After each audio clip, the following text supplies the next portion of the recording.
Steven, we're about to walk you to work. Yes, thank you. August Wilson Theater, Yep. Cabaret. But first and foremost, I have to say congratulations on the Tony nominee. Thank you so much. Yeah. I have been around the block in this business, and I'm here to tell you it's my first nomination. Incredible. So I'm very excited about it. Yeah. Needless to say. Yeah, and you've been doing this for a long time. I mean, you've been doing theater for a long time since you were, what, 10? Yeah, In Lubbock, how'd you know Texas? that? Listen, I did my research. Children's Theater. Let's shout out to the Lubbock Children's Theater. I started when I was 10 years old, and I haven't looked back. I love that you are able to tell stories that I imagine are very close to your heart, particularly this story. For sure. It does encapsulate the Jewish experience. Talk to me a little bit about just the role and how it speaks to you in that way and in other ways as well. Yeah, well, Herr Schultz in Cabaret is the token Jew, and he's a Jew living in Berlin in 1930, just as the Nazi movement is making its whisper. Yeah. It hasn't really gathered full steam, so I feel it's important to be engaging in this story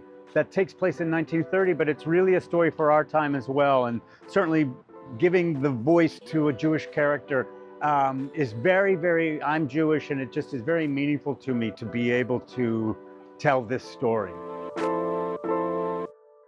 Talk to me a little bit about how collaborative the process was in this particular show, because I imagine that maybe you had an inclination at some point, or maybe you didn't, to kind of pour a lot of your own personal knowledge into this role. Yeah, well, the thing that was amazing is that even though the production was so successful in London and the team from London came over, they absolutely made us feel like they weren't going to just say, move here, this is where you do this. It was all up for grabs. Yeah. And they absolutely let us bring ourselves to it in a beautiful, amazing way. Rebecca Frecknell, the director, just across the board, everyone was like, let's re-examine what this story is for New York, for Broadway, and for the American performers. And that was amazing because Yeah. it absolutely felt like we were building it from scratch.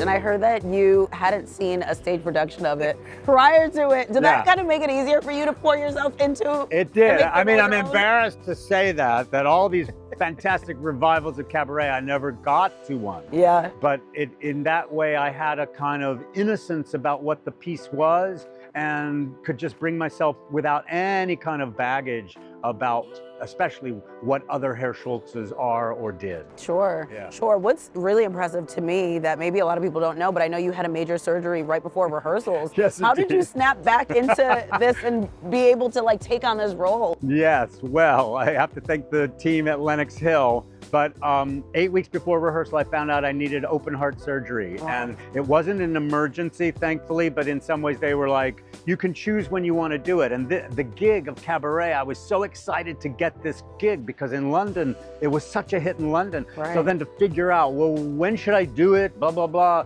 Anyway, thankfully, I found the perfect time. I had a show close. I had the surgery the next day. Wow. And then I had 8 weeks before first rehearsal began. And thankfully, I'm on my feet to tell the tale and I'm good to go. Wow, a Yeah. true artist. Yeah. Well, thank you so much, Steven. We're here.